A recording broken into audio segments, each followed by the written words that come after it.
నమస్తే, welcome to magazine story. నేను కవిత. Emergency ప్రజాస్వామ్యానికే తీరని మచ్చగా నిలిచిపోయిన చీకటి రోజులు అవి. భావ ప్రకటన స్వేచ్ఛ గొంతు నొక్కేసిన రోజులవి. హక్కుల ఉసురు తీసిన రోజులవి. స్వేచ్ఛ కోసం, రాజ్యాంగం కల్పించిన హక్కుల కోసం నినదించిన వాళ్లతో దేశంలోని జైళ్లన్నీ కిక్కిరిసిపోయిన రోజులవి. పత్రికా స్వేచ్ఛకి సంకెళ్లు పడిన రోజులవి. నాటి నియంత పాలనను తలపిస్తూ ఆంధ్రప్రదేశ్లో చీకటి పాలన సాగిస్తోంది చంద్రబాబు ప్రభుత్వం. ఈ అరాచకాలను ప్రశ్నిస్తున్నందుకు, అవినీతిని, కుంభకోణాలను బయటపెడుతున్నందుకు అక్రమ కేసులతో పత్రికా స్వేచ్ఛ మీద దాడి చేస్తోంది కూటమి సర్కార్. ఏడాది పాలనలో వైఫల్యాల నుంచి ప్రజల దృష్టిని మళ్లించడానికి డైవర్షన్ పాలిటిక్స్ కి పాల్పడుతోంది. దీనిపైనే ఇవాల్టి మ్యాగజైన్ స్టోరీ. ఆంధ్ర నాట అరాచకం తెప్పలుగా పారుతోంది. డైవర్షన్ స్కీమ్లతో డేంజర్గా మారుతోంది. హామీలకు దిక్కులేదు, శాంతి భద్రతల జాడలేదు, సంక్షేమం ఊసులేదు, అభివృద్ధి అసలే లేదు. ఉన్నదల్లా ఒక్కటే, రెడ్ బుక్ పాలనలో తమ అకృత్యాలను కప్పిపుచ్చుకోవటానికి ప్రజల దృష్టిని మళ్లించే కుట్రలు చేయటం, అక్రమ అరెస్టులు, వేధింపులతో వికటాట్టహాసాలు చేయటం, ఏదో జరిగిపోయిందన్న భ్రమని ప్రజలకు కలిగించి వారి దృష్టిని పాలనలోని వైఫల్యాల నుంచి మళ్లించే పన్నాగం. నిజానికి ఈ దిక్కుమాలిన డైవర్షన్ కుతంత్రాలను అధికారంలోకి వచ్చిన నాటి నుంచి అమలు చేస్తూనే ఉన్నారు. ఇప్పుడు ప్రజల్లో కూటమి పాలనపై ఆగ్రహావేశాలు మరింతగా పెరిగిపోవడంతో ఏలినవారి డైవర్షన్ పాలిటిక్స్ కొత్త పన్నాగాల బాట పడుతోంది. ఆంధ్రప్రదేశ్లో రెడ్ బుక్ రాజ్యాంగం పడగనీడలో సాగుతున్న అరాచక పర్వం రోజు రోజుకు వికృత మలుపులు తీసుకుంటోంది. మీడియా మీదే రెడ్ బుక్ రాజ్యాంగాన్ని ప్రయోగించే హీన స్థితికి చంద్రబాబు ప్రభుత్వం దిగజారిపోయింది. ఏడాది పాలన మీద ప్రజాక్షేత్రంలో తీవ్ర వ్యతిరేకత ఉంది. దీంతో ప్రజల దృష్టిని మళ్లించడానికి మరోసారి డైవర్షన్ పాలిటిక్స్ ను మొదలుపెట్టారు చంద్రబాబు. రాజ్యాంగ హక్కులను కాలరాసిన కూటమి ప్రభుత్వం అక్రమ కేసులతో మీడియా గొంతు నొక్కే దుస్సాహసానికి తెరతీసింది. తనకేమాత్రం సంబంధం లేని కేసులో జర్నలిస్టు కొమ్మినేని శ్రీనివాస్ ని అక్రమ అరెస్ట్ చేసింది చంద్రబాబు ప్రభుత్వం. కొమ్మినేని మీద పెట్టిన తప్పుడు కేసుల వెనుక, ఆయన అక్రమ అరెస్టు వెనుక ఉన్న కారణం ఒక్కటే. చంద్రబాబు పాలనలో అరాచకాలను సాక్షి మీడియా గ్రూప్ నిప్పులతో కడుగుతుంది. అంతే, దీన్ని ఏమాత్రం తట్టుకోలేకపోయారు. ప్రజాస్వామ్య స్ఫూర్తిని అవహేళన చేస్తూ రాక్షస రాజ్యం టైటిల్ ని మరింత సార్థకం చేసుకుంటూ భావ ప్రకటన హక్కుని కాలరాస్తూ పత్రికా స్వేచ్ఛపై కత్తి కట్టింది చంద్రబాబు ప్రభుత్వం. ఎందుకంటే నా ఆశ్చర్యం వేస్తుంది, దేశ ప్రధాని గారిని పట్టుకుని టెర్రరిస్ట్ అన్న వ్యక్తులు ఉన్నారు, వాళ్ళకేం అవలేదు. అట్లాగే ఇంకా చాలా అవన్నీ చెప్పుకుంటా పోతే చాలా ఉంటాయి. కానీ ఆశ్చర్యంగా ఏంటంటే ఈ కేసులో ఎక్కడా మహిళల్ని కించపరచలేదు. ఆ ఒక్క పదం వాడిన మాట వాస్తవం. ఆ పదాన్ని వాడకుండా ఉంటే మంచిది. 70 ఏళ్ల వృద్ధుడైన జర్నలిస్ట్ ని అకారణంగా సంబంధం లేని కేసులో అరెస్టు చేయటం వెనుక చంద్రబాబు 2 ప్రయోజనాలను ఆశిస్తున్నారని పరిశీలకులు విశ్లేషిస్తున్నారు. ఒకటి, తమ పాలనలో వైఫల్యాలను ఎత్తి చూపుతున్న సాక్షి మీడియా మీద పగ సాధించటం. 2, తమ పాలన మీద తీవ్ర ఆగ్రహంతో ఉన్న ప్రజల దృష్టిని మళ్లించటం. అయితే ఈ 2 ప్రయోజనాలు కూడా ఫలించే అవకాశం లేదు. ఎందుకంటే ప్రజల పక్షాన్ని నిలబడి అక్షరాలనే ఆయుధాలుగా మార్చి పాలకుల దురాగతాల మీద పోరాటం చేయటం కోసమే సాక్షి మీడియా పుట్టింది. అక్రమ అరెస్టులతో, తప్పుడు కేసులతో సాక్షి జర్నలిస్టుల ఆత్మస్థైర్యాన్ని దెబ్బతీయాలనుకుంటే అంతకు మించిన పిచ్చి చర్య మరొకటి ఉండదు. ఇలాంటి బుడద ఊపులకు, పాలకుల తప్పులను నిప్పులతో కడిగే సాక్షి మీడియా ఏమాత్రం చలించదు. ఇక ప్రజల దృష్టిని తమ ఏడాది పాలన తాలూకు వైఫల్యాల నుంచి మళ్లించాలన్న ప్రయోజనం కూడా ఫలించదు. ఎందుకంటే చంద్రబాబుకు డైవర్షన్ పాలిటిక్స్ కొత్తేం కాదు. ఈ ఏడాది కాలంలో అనేక సార్లు 5.5 కోట్ల మంది ప్రజలు చీకొట్టే సందర్భాలు వచ్చినప్పుడు డైవర్షన్ పాలిటిక్స్ ని నమ్ముకుంది ఈ ప్రభుత్వం. కానీ అవేం ఫలించలేదు. అలాగే ఇప్పుడు కూడా ఈ ఏడాది పాలనలో చేస్తూ వచ్చిన అరాచకాలను, దారుణాలను ప్రజలు గుర్తు చేసుకుని మరీ కోపంతో రగిలిపోతున్నారు.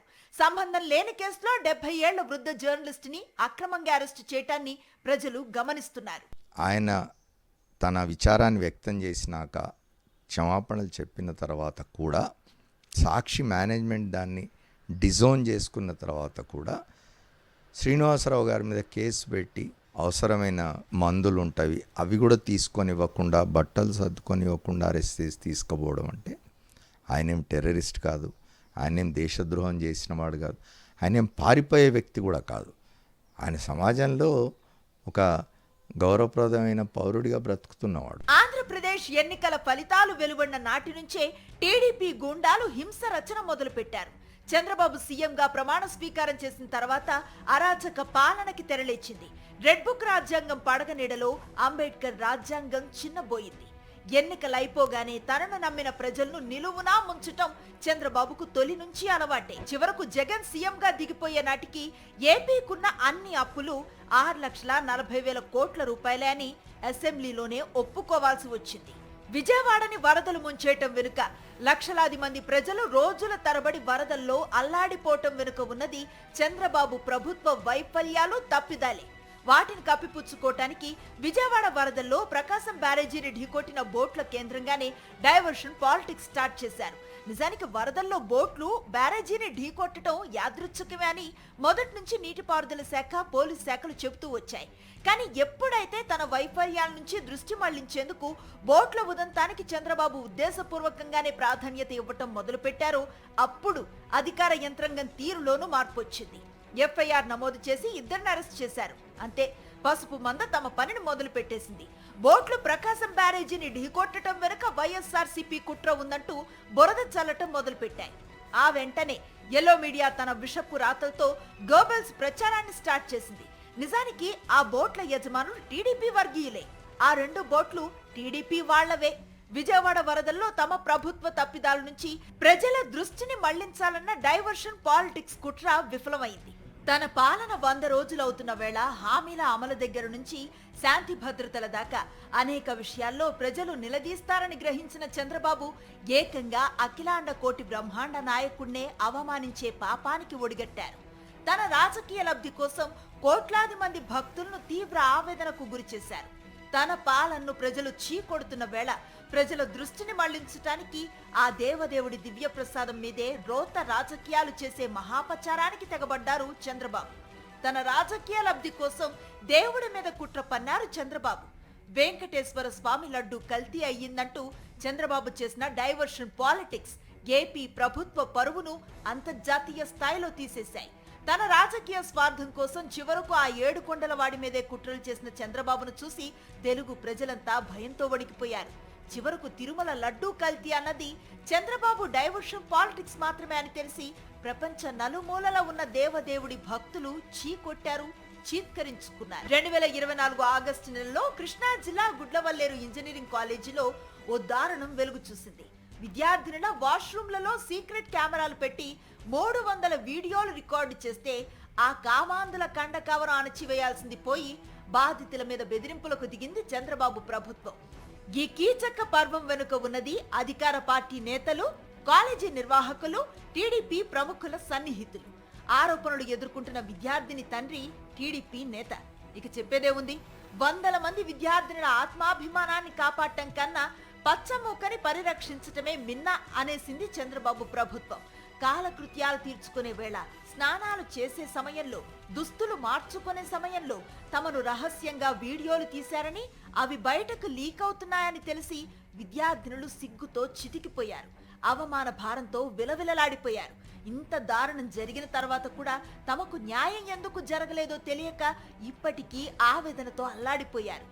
ఈ కీచక పర్వంలో పచ్చమొక్కని రక్షించటమే తమ పరమావధిగా పెట్టుకున్న కూటమి ప్రభుత్వం ఈ దారుణం నుంచి ప్రజల దృష్టిని మళ్లించడానికి మళ్లీ డైవర్షన్ పాలిటిక్స్ ను మొదలుపెట్టింది.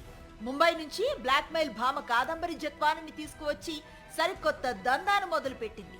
ఆ తర్వాత జత్వాని ఎపిసోడ్ ఎంతగా ఏపీకి చెడ్డ పేరు తెచ్చిపెట్టిందంటే ఆంధ్రప్రదేశ్ పేరు చెబితేనే పారిశ్రామికవేత్తలంతా పారిపోయే పరిస్థితి ఏర్పడింది.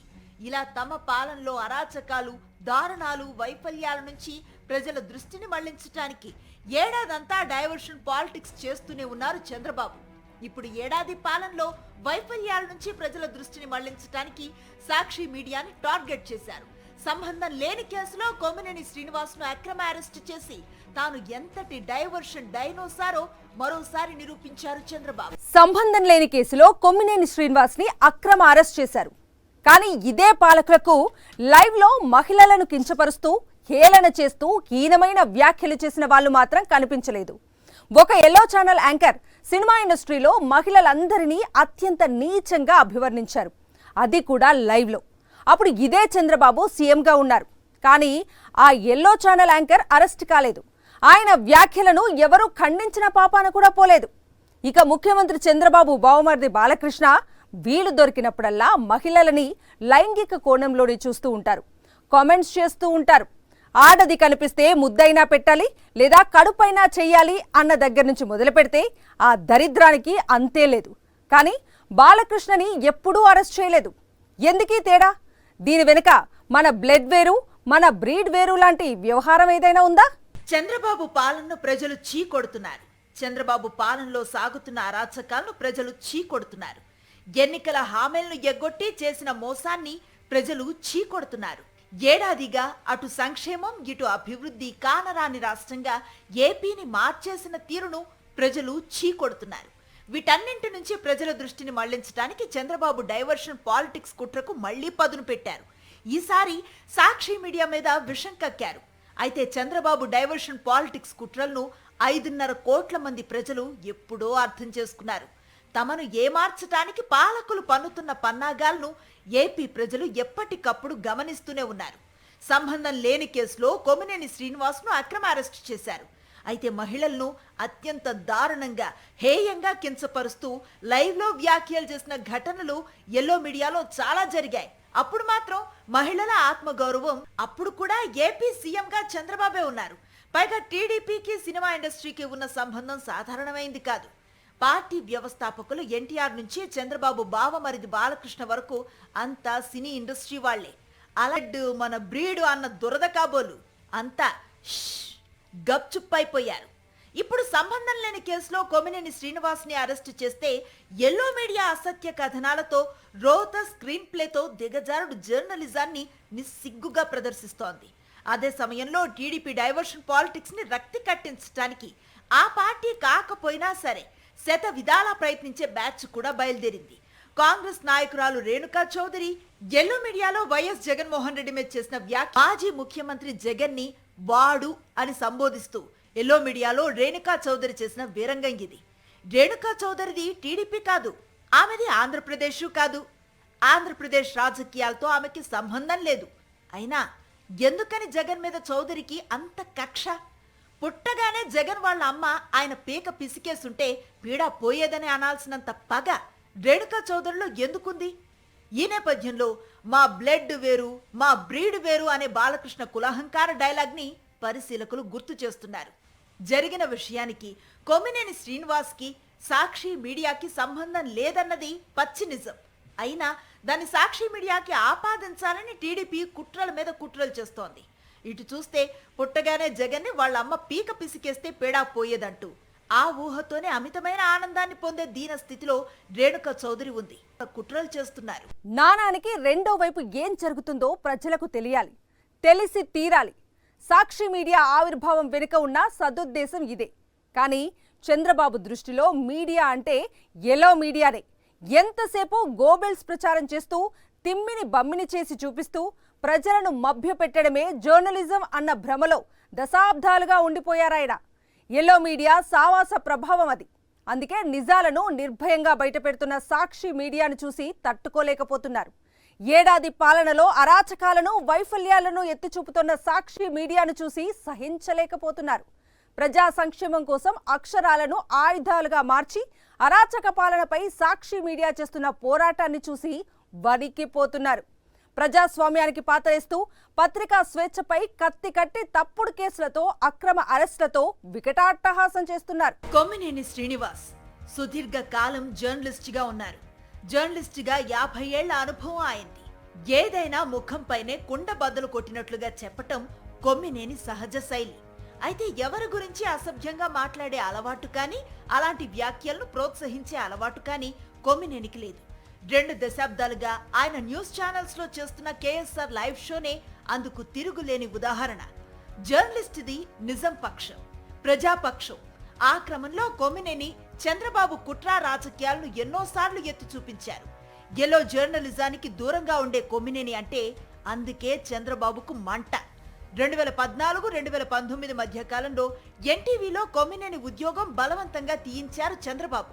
ఆ క్రమంలో ఎన్టీవీని బెదిరించడం కోసం ఏపీలో ఆ ఛానల్ ప్రసారాలను కూడా ఆపేశారు. ఇప్పుడు తన డైవర్షన్ పాలిటిక్స్ లో భాగంగా ప్రజల దృష్టిని మళ్లించడానికి అలానే తన పాలనలో అరాచకాలను ఎత్తి చూపిస్తున్న సాక్షి మీడియా మీద పగ తీర్చుకోవటానికి కొమ్మినేనికి సంబంధం లేని కేసులో ఆయన్ను అక్రమంగా అరెస్ట్ చేశారు.